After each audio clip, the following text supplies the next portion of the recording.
Mahkamah Konstitusi memang sedang menjadi sorotan publik, terutama karena dua hal, karena Undang-Undang MK yang baru, Undang-Undang Nomor 7 Tahun 2020 yang memperpanjang masa jabatan hakim dan masa jabatan Ketua dan Wakil Ketua Mahkamah Konstitusi.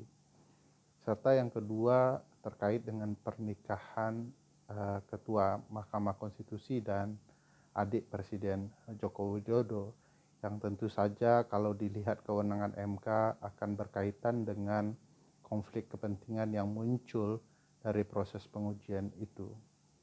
Nah, semestinya secara etika penyelenggara negara basisnya Undang-Undang Nomor 28 Tahun 99 tentang penyelenggara negara yang bersih dan bebas KKN, lalu kemudian Undang-Undang Mahkamah Konstitusi, Kode Etik Mahkamah Konstitusi yang melarang hakim punya relasi hubungan darah terkait pihak-pihak.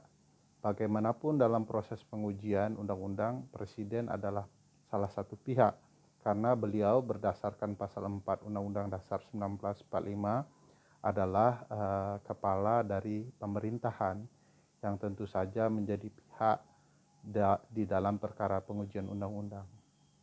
Nah, sejauh ini memang Ketua MK tidak mendengarkan respon publik, kekecewaan publik kalau kemudian seorang hakim yang katakanlah wasit dari demokrasi dan pemilu secara konstitusional tiba-tiba punya kaitan dengan seorang politisi yang sedang menjabat. Nah, ini problematika.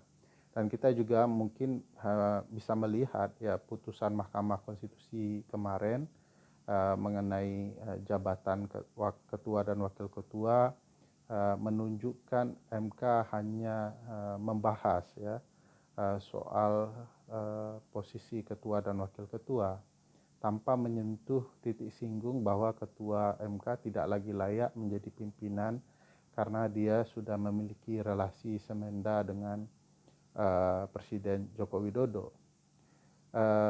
Yang lebih menarik ya tentu saja ini akan menimbulkan persaingan baru ya di Mahkamah Konstitusi karena akan ada proses pemilihan ketua baru berdasarkan putusan MK yang kurang lebih quote and quote memberhentikan ketua dan wakil ketua MK. Bukan tidak mungkin akan terjadi persaingan yang tajam antara ketua yang saat ini dengan ketua yang lama, Pak Arief Hidayat. Karena bagaimanapun Pak Arief Hidayat ketika melanggar etik tidak diberikan sanksi tetapi mengundurkan diri.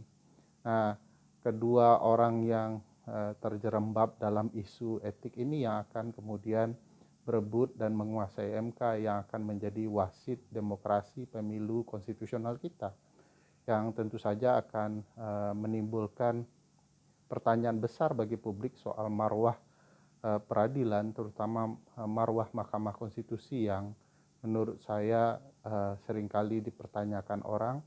Mestinya MK betul-betul bisa kembali kepada generasi pertama dan kedua Mahkamah Konstitusi menjadi peradilan yang dihormati, di mana para pencari keadilan betul-betul menemukan rasa keadilan, bahkan yang kalah menghormati putusan Mahkamah Konstitusi.